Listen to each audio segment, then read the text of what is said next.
chin na phang zung zar si man se lo ka mui ka pem nu chun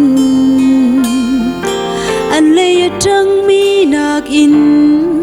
kan lei tang an tam deu ka chim phang lo ka lam thua da na ngam mo ko boy Giêsu nang kan lei na tan a chu a ho ni da a kan te kho te tu la nga chung nong be sei zong a te tu kan si lei le fa na chung nong be fa kan si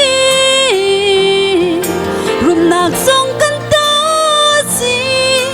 phim le chiam nak song kan ta kan cho con nó Giêsu Christ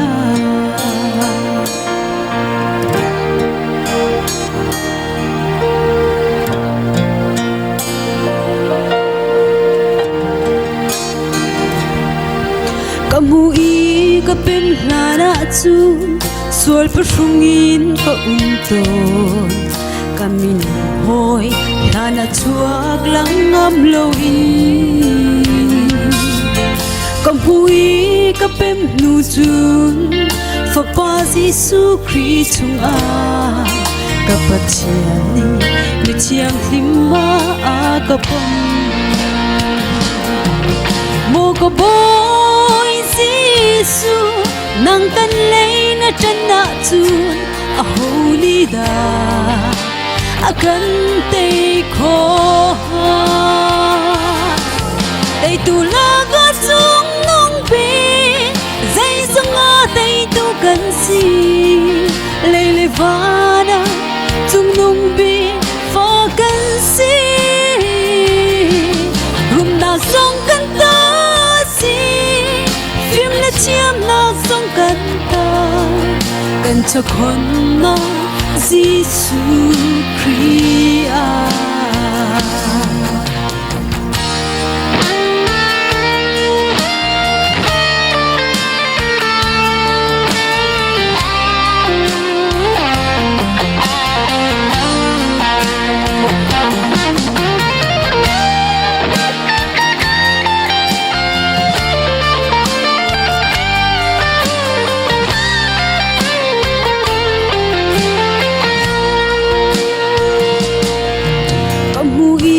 ka pem hlana chun lung ra thein ka trap ton vole chowa in le lo ngei lo ka si ka bui ka pem nu chun Giêsu a sei zong ngei tu ka si cha na ngam lom na in ka kha mo ka boy Giêsu nang kan lei na tan na chu a holy da a kan te kho te tu la ga chung nong be zai zong a te tu kan si lei le va na chung nong be fa kan si rum nak song kan ta si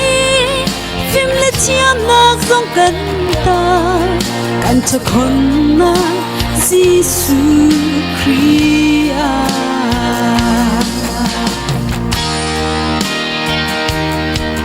ka mui ka pem hlana chun chung si wangin ka hrum ton zot le fa na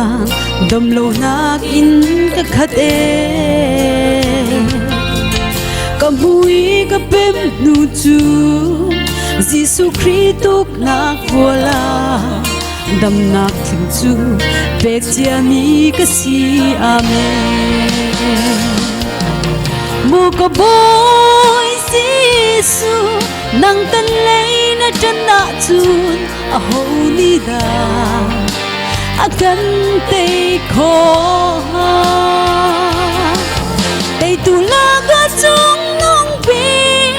zai zong a te tu kan si lei le vana tung nung bi fa kan si rum na zong kan ta si phim le chiam na zong kan ta kan cho kon na Giêsu Christ